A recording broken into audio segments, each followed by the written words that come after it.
Buat kalian yang mau mensupport channel ini dengan donasi, atau emang sekedar mau beli mimin kopi, kalian bisa pilih antara Super Thanks atau Saweria. Gue sih nggak masalah kalian pilih yang mana. Cuma kalau bisa, lewat Saweria aja. Soalnya kalau YouTube, potongannya gede, 30%. Kalau Saweria, cuma 5%. Untuk link Saweria, kalian bisa klik aja di atas kanan nih. Atau bisa cek di kolom deskripsi. Tapi kalau mau support, nggak harus donasi kok. Dengan kalian nonton sampai habis, dan memberikan like pada video ini, itu udah ngebantu banget buat support channel ini. Oh iya, kalian juga bisa join nih ke grup Telegram komunitas cerita manhwa yang baru. Untuk linknya, gue tampilin di layar ya. Tapi kalau malas ngetik, cek aja kolom deskripsi. Di sana, kalian bisa sharing nih topik seputar manhwa dan kawan-kawan, dan juga ketemu teman baru. Kalau mau info terbaru dari Mimin, misalnya upload kapan atau misalnya ada telat upload, Mimin pasti akan langsung infokan di Telegram. Makanya, jangan lupa join ya. Gak perlu berlama-lama lagi, kita mulai aja ceritanya.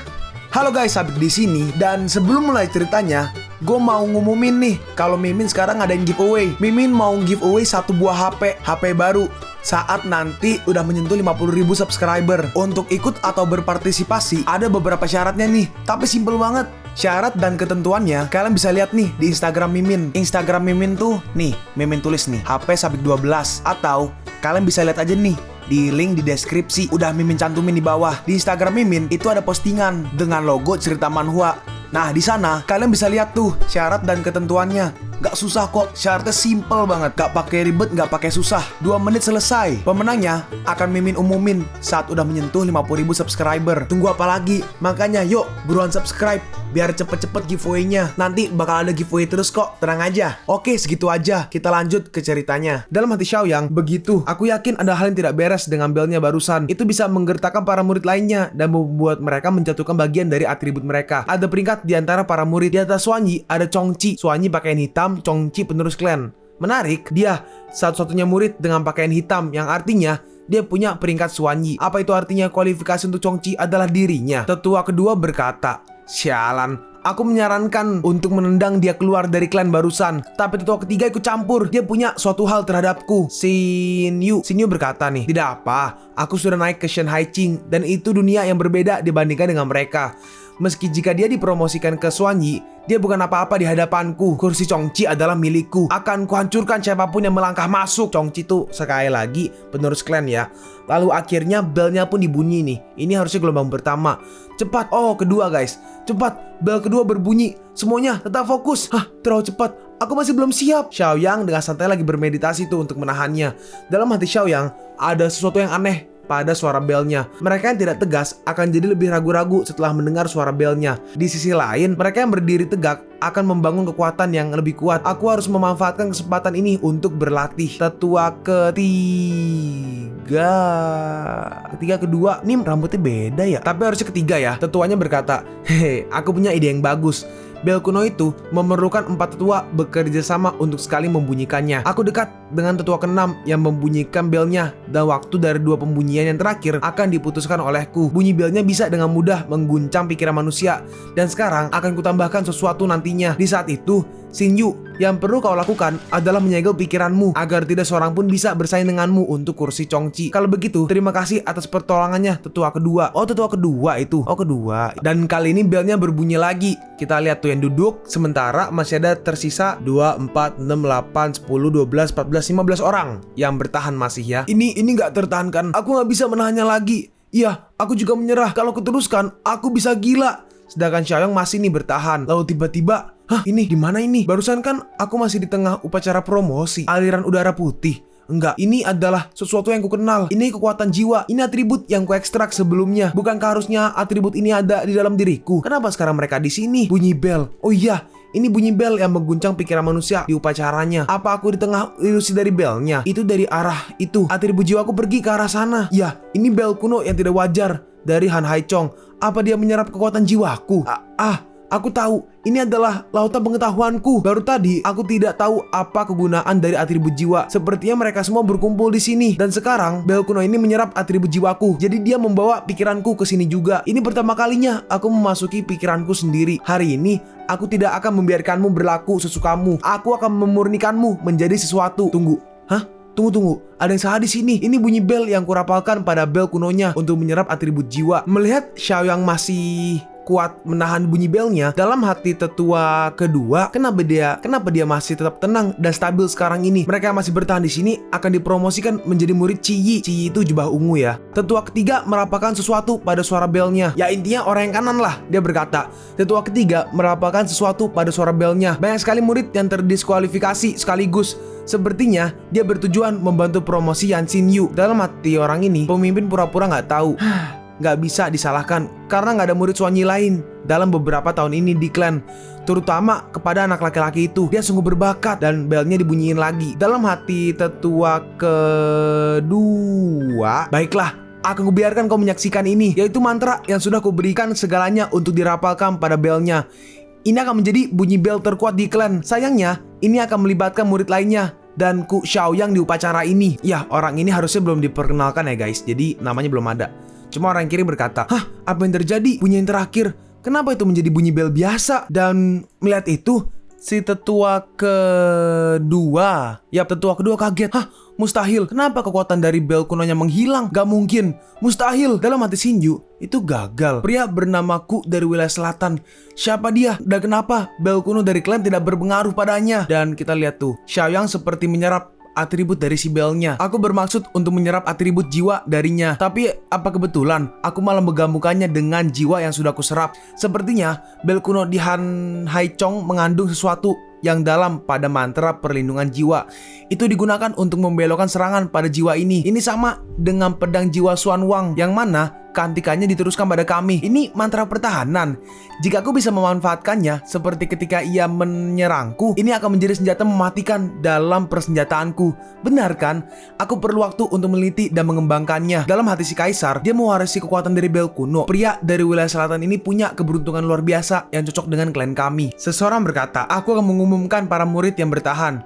Ku Xiaoyang, Tuan Hongtian, dan Lui Xiang akan dipromosikan menjadi murid Xuanyi." Murid yang kiri berkata, "Aku dipromosikan menjadi murid Xuanyi." Yang kanan juga nih, "Aku juga senior." Oh, itu kaisar ya. Kaisar melanjutkan, "Sekarang kami akan memulai pemilihan Chongqi. Keempat murid Xuanyi silakan melanjutkan ke arena dan bersiap." Dan akhirnya mereka pun pergi ke arena. Orang yang kiri berkata, "Aku dengar dari rumor katanya upacara Yuanyi tahun ini sulit. Beberapa senior jadi gila saat dipromosikan ke Ciyi." Yang kanan menambahkan, "Iya, aku juga melihatnya. Banyak orang yang dipapa oleh yang lainnya." 3 murid itu yang dipromosikan ke Ciyi diumumkan kalau mereka dipromosikan ke Ciyi.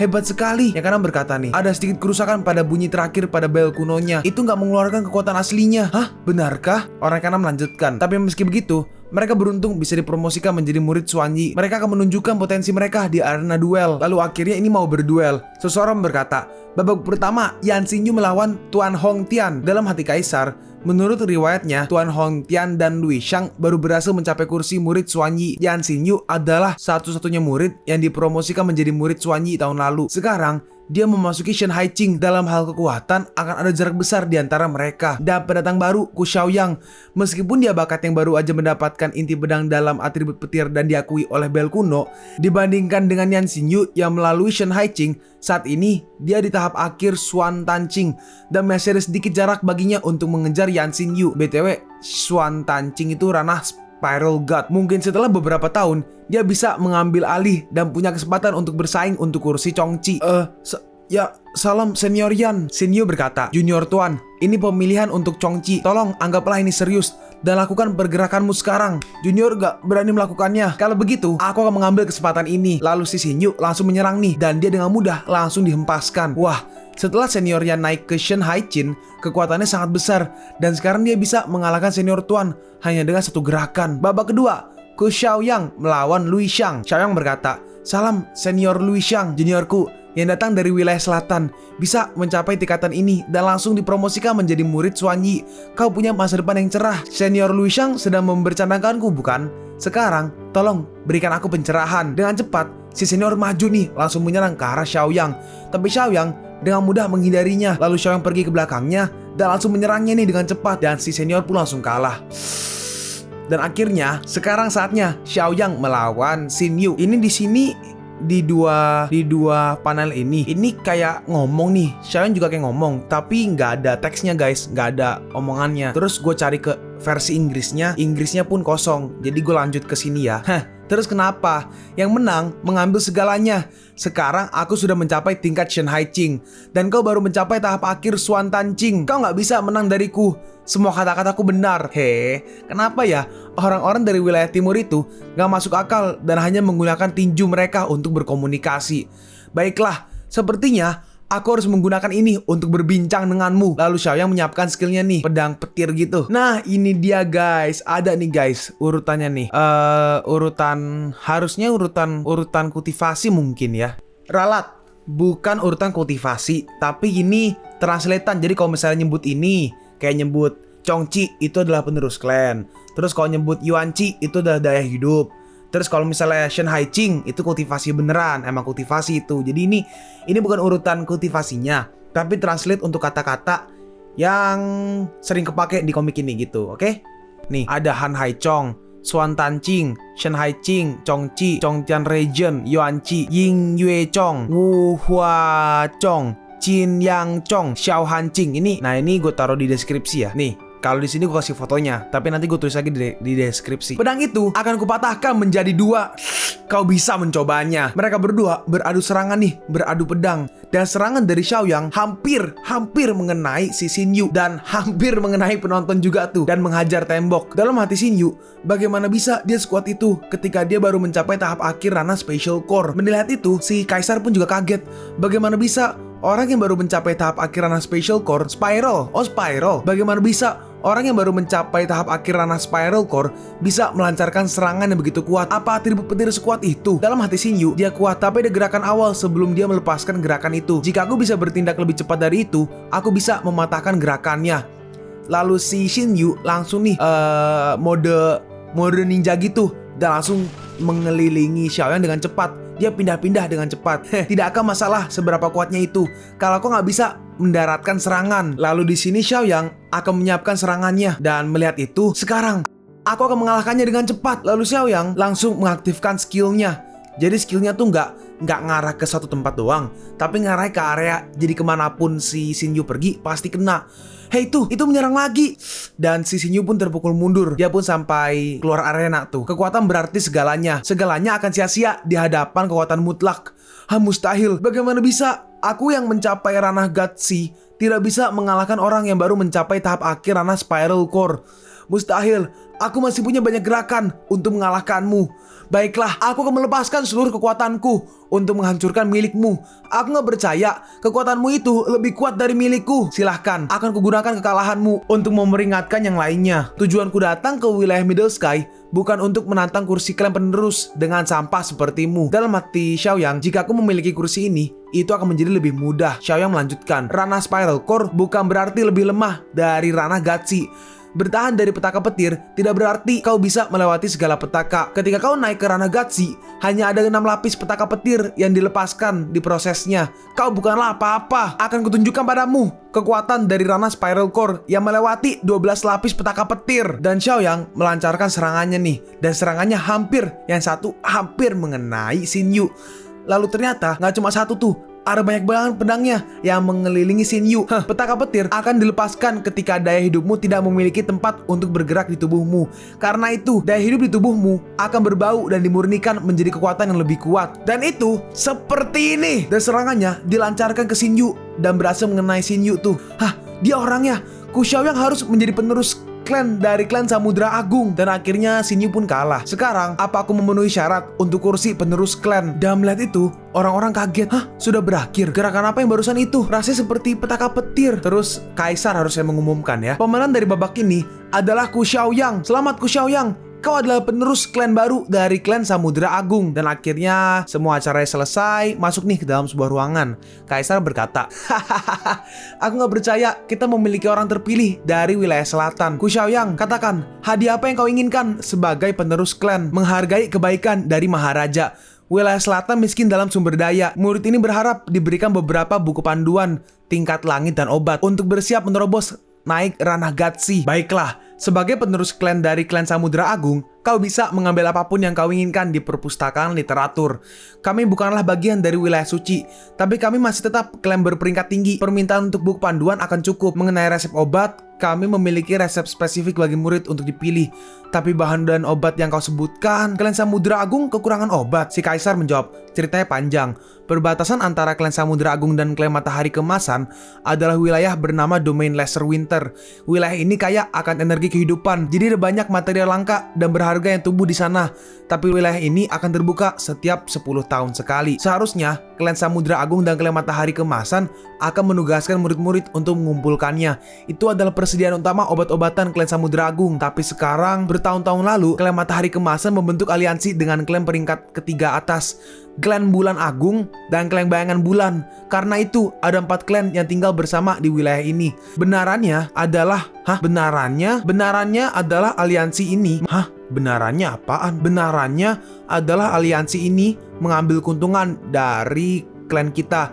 Setelahnya, klan Samudra Agung menderita dari perbuatan aliansi dan jumlah obat-obatan yang murid-murid bawa kembali akhirnya pun menurun. Persediaan obat pun menjadi lebih rendah dari permintaan obat dalam klan. Itulah kenapa klan kami mencari penerus klan baru, agar penerus klan dapat memimpin para murid untuk menantang wilayah itu yang akan terbuka sebulan lagi.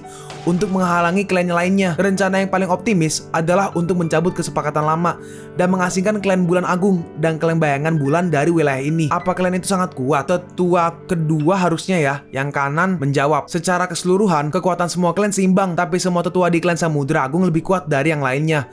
Bicara soal murid, mereka lebih lemah jika dibandingkan dengan klan lain. Para murid yang dikirimkan oleh klan lain setidaknya di tingkat ranah Gatsi atau hampir mencapai tingkat ranah Gatsi. Karena itu, klan kita nggak bisa mendapatkan keuntungan apapun di domain itu. Karena ini berhubungan dengan keuntungan klan, sebagai penerus klan, aku nggak bisa menolak penawaran ini. Aku harus menghadapi lawan yang mencapai ranah Gatsi. Kurasa tidak akan menjadi masalah untuk menghadapi mereka. Kaisar berkata, luar biasa, aku sudah menunggu untuk momen ini. Dengan inti pedang atribut petirmu, kau akan membawa kejayaan bagi klan kita. Sebagai pemimpin klan, aku berjanji padamu kalau kau boleh mengambil 30% dari sumber dayanya sebelum kau menyerahkannya ke klan. Yang paling penting adalah untuk membuat klan lain frustasi agar kita mendapatkan chip tawar-menawar untuk negosiasi. Shang merespon, oh baik. Kaisar melanjutkan, perpustakaan literaturnya ada di pelataran dalam klan. Kau bisa mengambil buku yang kau inginkan dahulu. Aku akan memberitakan tetua kedua untuk memberitahu perintahku pada mereka. Oke, terima kasih Maharaja. Dan sekarang kita pun pergi nih ke Chin Yang Chong. Ini ada sebuah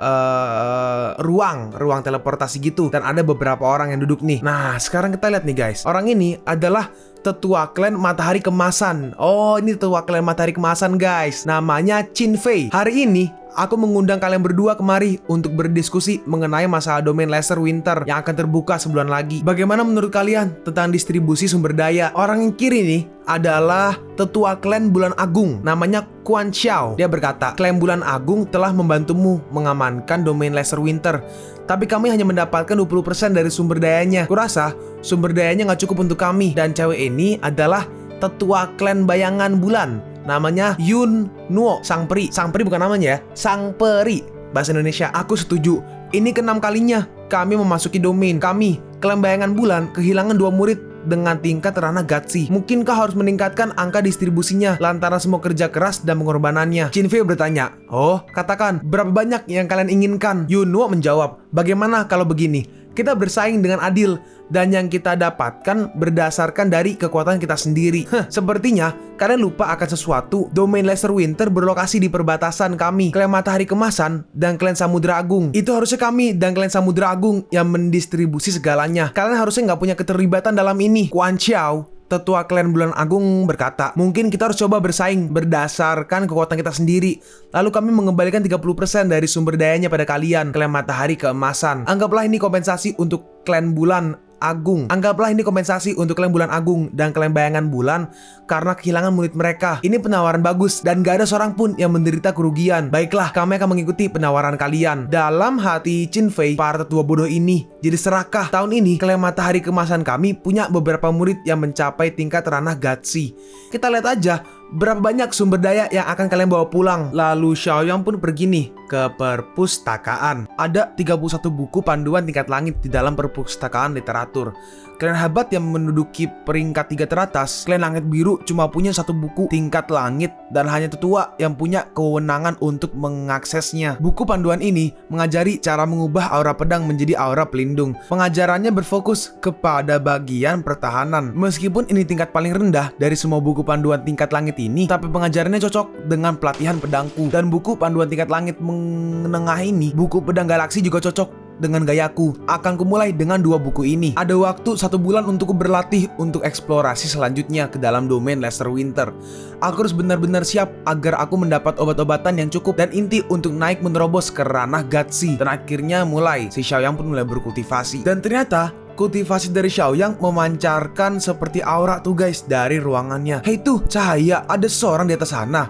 Itu penerus klan yang baru. Kalau nggak salah ingat, namanya Ku Xiaoyang. Dan cuma dia yang punya kewenangan untuk mengakses di tingkat atas. Hebat, penerus klan memulai latihannya langsung setelah promosi. Kuharap dia bisa memperoleh lebih banyak sumber daya di domain Lester Winter. Belakangan permintaan obat di klan jadi semakin sedikit. Dan akhirnya ini apa nih, kayak ada layangan gitu ya. Dan ternyata itu adalah Xin Yun guys. Itu cuma kursi untuk penerus klan. Sekarang aku bahkan tidak akan mengambilnya kalau aku memberikannya. Cuma gelar penerus klan dari klan yang mau runtuh. Kursi itu tidak berguna sekarang. Lalu sekarang kita mau lompat nih ke 1 bulan kemudian. Ini kayak di sebuah formasi gitu ya, seperti formasi apa tuh? Teleportasi mungkin ya. Nah di situ ada orang-orang dari klan perkumpulan klan gitu guys yang kemarin tuh loh. Nih, yang ini nih, ada ini tetua klan Mahatari Kemasan, yaitu Qin Fei. Terus ada tetua klan Bulan Agung, Quan Xiao. Dan juga yang cewek nih, yang ini nih ya, ada kayak dia punya baju kayak Suanyuan Wanrong tuh loh belakangnya, kayak ada pita-pitanya gitu. Itu tetua klan Bayangan Bulan, yaitu Yunwo sang peri. Di sini Qin Fei berkata, jalan ini akan terbuka selama 20 hari. Setelah 20 hari, maka jalan ini akan tutup dengan otomatis. Dan waktu terbuka selanjutnya adalah 10 tahun kemudian. Baiklah, ayo kita mulai. Dan mereka pun akhirnya masuk. Xiaoyang berkata, aku mengamati dan menyadari klan lainnya lebih kuat dari kita sekarang. Karena itu, semuanya harus berkelompok bersama untuk mencari sumber daya.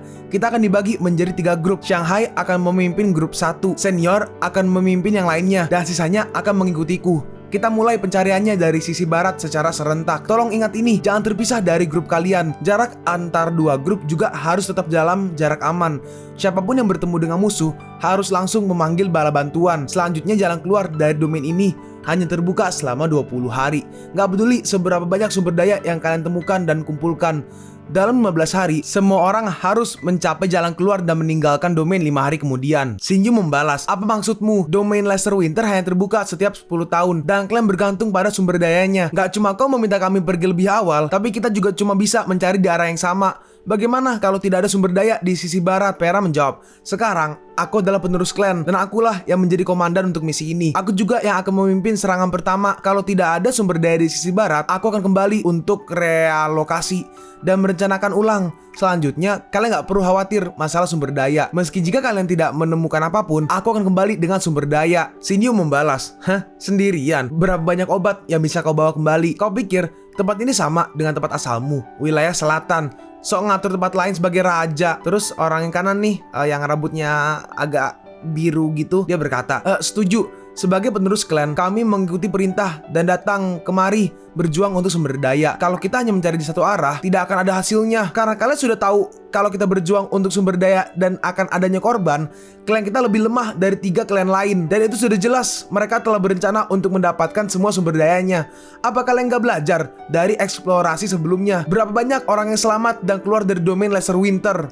Sebagai penerus klan, aku gak mau seorang pun jadi korban. Bicara itu mudah, menghindari pertarungan berarti kita gak bisa mendapatkan sumber daya apapun. Apa menurutmu, kau masih bisa mempertahankan posisimu di klan tanpa membawa sumber daya apapun kembali? Baik, kau tidak akan pernah mengerti. Dari awal, sumber daya emang bukan milik siapa-siapa.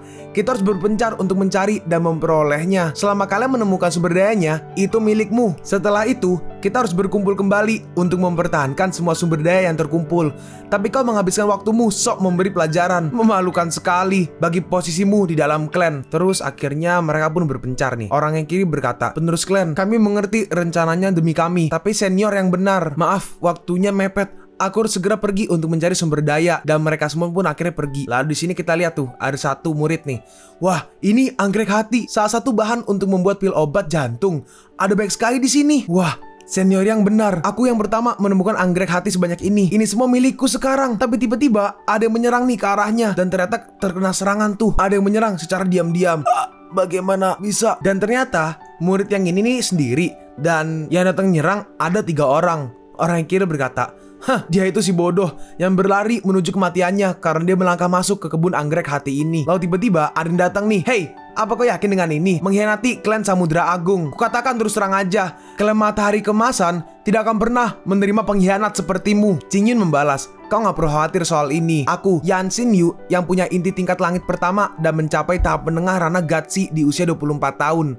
Aku jenius yang sesungguhnya. Hal terburuknya, aku hanya akan menjadi murid di klan peringkat 2 atau 3 di Tanah Suci. Kau sudah merencanakan segalanya ya? Xing Yu membalas, berhentilah bicara omong kosong. Orang bernamaku itu cukup berkemampuan. Saat kami memasuki domain, dia memerintahkan para murid untuk berkumpul bersama dia, menghindari pertempuran. Berkatku, aku menjauhkan dia dan para murid agar mereka semua berpencar. Sekarang apa rencanamu? Rencana klan Matahari Kemasan hanya menugaskanku untuk mengeliminasi semua orang dari klan Samudra Agung. Apa menurutmu, orang sepertiku yang telah mencapai tahap selanjutnya dari Rana Gatsi dengan tingkat yang begitu kuat membutuhkan rencana untuk mengalahkan orang yang bahkan belum mencapai Rana Gatsi? Xin Yu membalas, bagaimana jika dia bersembunyi sepanjang waktu untuk menghindari pertarungan? Apa yang akan kau lakukan? Lebih bagus kalau begitu, aku akan menjaga pintu masuk domain selama 15 hari. Semua murid dari klan Samudra Agung tidak akan pernah keluar hidup-hidup. Sekarang kita pergi nih ke Xiaoyang. Dalam hati Xiaoyang, Xin Yu ini merencanakan sesuatu hal normal bagi murid lainnya untuk mencemaskan sumber daya. Tapi kenapa dia bisa nggak tahu jika ada suatu persekongkolan yang terjadi? Dia mengarahkan para murid untuk berpencar. Kenapa dia melakukan itu? Apa karena dia tidak mendapatkan kursi penerus klan? Sekarang dia mengkhianati klan. Lalu tiba-tiba ini tamannya mulai aneh tuh. Dan Peran sadar. Dalam hati Peran, padang rumput ini tidak seperti ini saat aku melewatinya barusan. Kok Peran? Aduh. Dalam hati Xiaoyang, padang rumput ini tidak seperti ini saat aku melewatinya barusan. Xiaoyang berkata, keluar, hentikan trik sihirmu ini. Kau mendapatkan pujianku, penerus klan Samudra Agung. Kau bisa mengetahui trik milikku dalam setahun. Bahkan Qin Ming dari klan Matahari Kemasan baru mengetahuinya setelah 12 tahun. Nah, kita lihat di sini ada seorang gadis wanita. Dia adalah penerus klan dari klan Bayangan Bulan, namanya Yun Mian. Terima kasih untuk pujiannya. Tipu muslihat yang kau buat cukup hebat, cukup puitis. Dasar bodoh. Menurutmu ini indah? Kau itu sedang di tengah formasi bunga badai saljuku. Pera merespon, formasi bunga badai salju. Sungguh nama yang anggun. Kedengaran seperti pengantin 4 musim. Lumayan cantik. Tapi aku penasaran, apa yang bisa kau lakukan dengan formasi ini? Tujuan menciptakan formasi ini untuk membuat pemandangan alam pribadimu. Ini bukan formasi untuk menghancurkan, tapi untuk bertahan. Di formasi ini, tiap kali musimnya berganti, kekuatanmu akan diserap 1/10-nya. Ya, Pera merespon, oh gitu. Sudah 2 musim, tapi aku gak merasakan perbedaan apapun. Apa itu karena Rana Spiral Core sudah mencapai batasnya, tapi tidak menerobos, jadi Ci-nya bocor keluar. Baiklah, jika tidak ada lagi, aku pergi duluan. Semua orang baru aja masuk ke domain Lesser Winter, dan kau tidak punya apapun untuk diambil. Dan lagi kau beruntung, karena aku tidak memilih seorang wanita sebagai lawanku. Kau? Baik. Misiku adalah untuk mengulur waktu sang penerus di sini. Itu bagus untukku dan aku gak perlu melakukan hal apapun. Maksudmu apa? Yun Mian menjawab, bukan apa-apa. Kau harus lihat waktunya sekarang. Murid lainnya dari klanmu akan bertemu murid dari klan Bulan Agung dan klan Matahari Kemasan. Gak ada yang bisa disalahkan karena ada Bijingin dari klan Samudra Agung. Beritahu aku semuanya dan akan kubiarkan kau tetap hidup. Kau, pria yang baru aja mencapai tahap selanjutnya dari Spiral Core, yang menjadi penerus hanya karena dia sedikit berbakat dibandingkan dengan yang lainnya. Dan sekarang, kau bicara dengan nada yang tidak tahu malu. Aku ini penerus klan dari klan Bayangan Bulan, dan peringkat klan kami cukup tinggi, tidak sepertimu, klanmu yang di bawah klan Matahari Kemasan. Aku benar kan? Baiklah, boleh aja memberitahumu yang sebenarnya. Hanya karena kau mencuri kursi penerus dari seseorang. Sekarang, dia gak mau tinggal di klan lagi, jadi dia mengkhianati klan. Dan aku memberitahumu ini karena aku membencinya atas apa yang dia perbuat, bukan karena aku takut padamu.